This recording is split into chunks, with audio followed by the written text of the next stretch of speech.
Hi, I'm Marlo from Wild Food UK. I'm out foraging again. It's the 1st of September tomorrow and I'm in Hereford.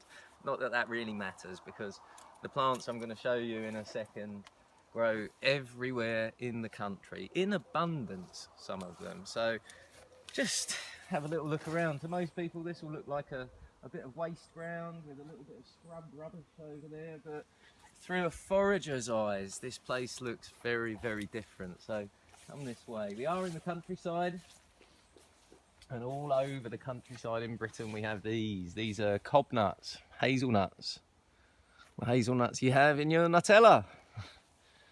They grow wild in Britain, honestly. They grow absolutely everywhere. And at this time of year, they're almost ready, or in some places they will be. I just tried one of these and it's, I don't know, about a week off being ripe, but I'll be coming back here soon for those. Like I said, a sea of stings. These are obviously stinging nettles. Let's have a little look at these over here. Stinging nettles everywhere. But to a forager that's a good thing, because this is just about the most nutritious plant, or it probably is the most nutritious plant that I know of that grows on dry land in Britain. It tastes quite good as well. The stings are destroyed by any amount of heat, and by eating this plant you're getting vitamin A, vitamin B, vitamin C. There's no vitamin D, but you get that from the sunshine while you're picking it. There's more iron than spinach. Dried, the leaves have got, I think, about 25% protein in it. It's a superfood, but not after it's flowered. These are true nettle flowers. And once this plant's flowered, it changes its makeup a little bit. It becomes a bit of a diuretic, and apparently, unless you're going for the seeds, it develops these little gritty particles that aren't so good for you. But just notice down here beside it, we've got another plant that looks a lot like a nettle, masquerading as a nettle. This is a dead nettle, or the white dead nettle, Lamium album. The Russians, we had some Russians on one of our courses, and they said they call these the kind nettles because they don't sting you, which I think is a nicer name. But basically anything with a flower on it that looks like a nettle is not a nettle, and they're all edible. They're just nowhere near as tasty or nutritious as the real nettles. Leave these ones generally for the bees. This plant, Lamium album, its nickname, or one of its common names, is the bee nettle, and that's because bumblebees love it. If you want bumblebees to come to your garden, get some Lamium album growing. The flowers are designed for bumblebees. So nettles, like I say, a sea of superfood. And what have we got here? We've got some hogweed. Here's a little hogweed shoot. This is common hogweed, not giant hogweed. It's a plant that we love to eat. It's mildly phototoxic and it can be a mild irritant to your skin, but this is not the dangerous giant hogweed. Anyway, in about 2 or 3 days, that shoot there will be something that I consider to be a delicacy. It's a gourmet plant, and chefs that I've introduced this plant to agree with me, and there's loads of it dotted around here. It's an umbellifer, and there's plenty of other umbellifers around. We've got a little bit of chervil here. I'll just pick this, actually. We'll bring this over here past this pile of wood chip, which I have high hopes of showing me some mushrooms at some point.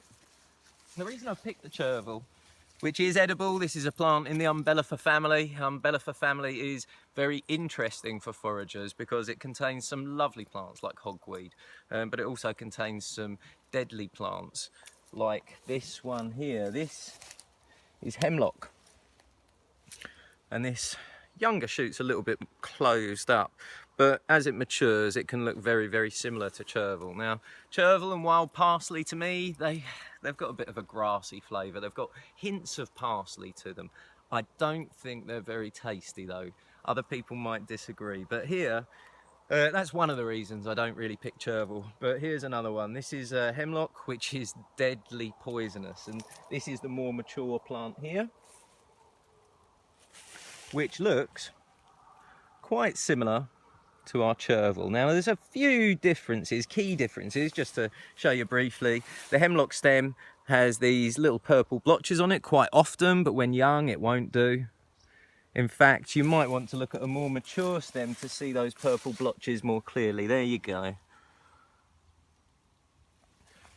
but when young it won't do. The stem on hemlock is round and hairless, whereas the stem, don't know if you can get in here, I've crushed the hairs, but you can see it's sort of celery shaped, and there's a little bit of downy white hairs on the chervil.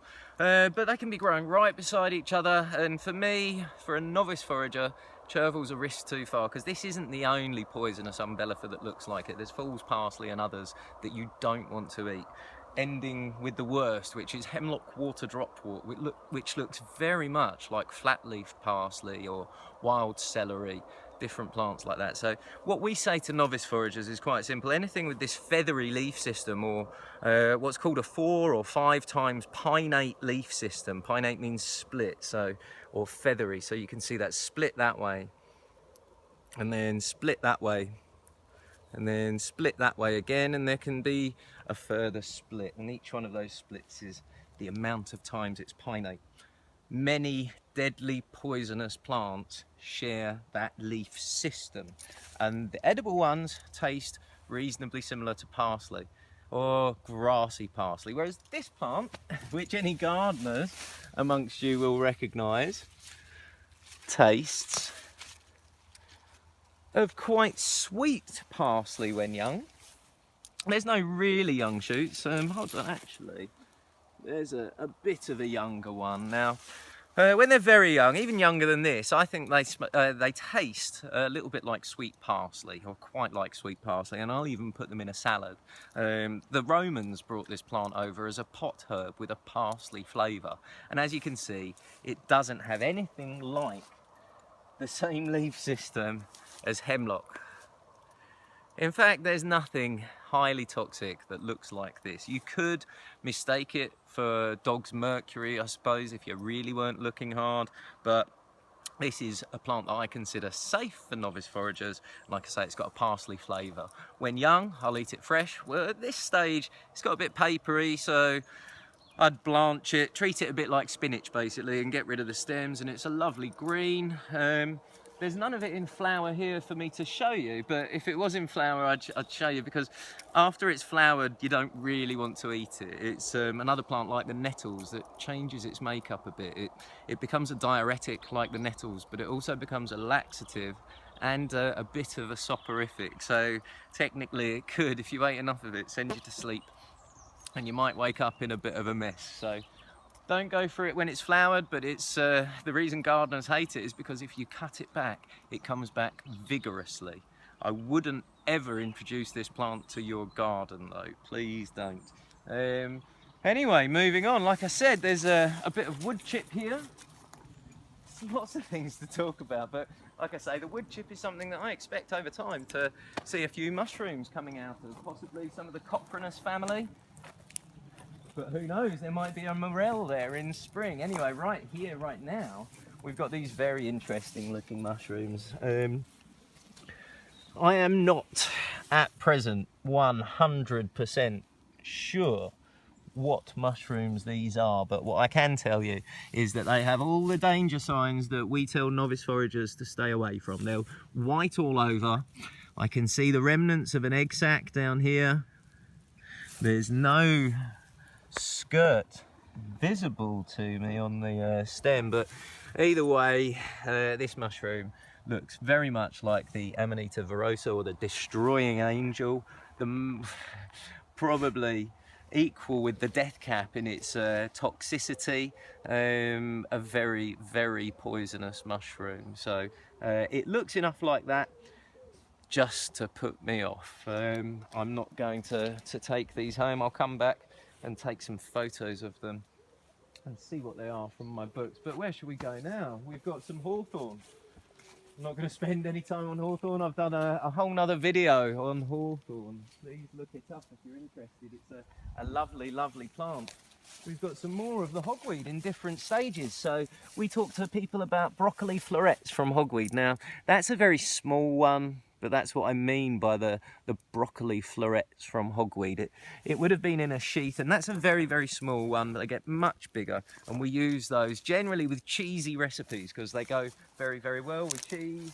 And then we've got some of the hogweed starting to seed. Now, when young, You'll get hints of coriander from these seeds, and then when old and dried and mature, they'll give you hints of cardamom in your cooking. So it's a versatile plant. We've seen it in all 3 stages. Let's head this way. There's lots more of the hogweed in different various stages of growth. Here we've got to the other edge, and we've found a tree dripping with damsons. Some ripe, some a little bit over, some that are going to take another day or 2 to ripen up. Damsons are a fruit that gets completely overlooked in Britain. People consider them sour, but for making things like jams or damson gin or damson vodka, if you like those kind of things, or desserts or fruit leathers, or damson wine, which I've made. I did a mix of damson and elderberry wine one year, and it was absolutely lovely. So damsons, they grow absolutely everywhere. And then just over here we've got something, I mean, I'm sure I haven't gone through anything that most of you guys don't know already. This is something slightly more unusual, I suppose. We do see them everywhere, but this is a walnut tree.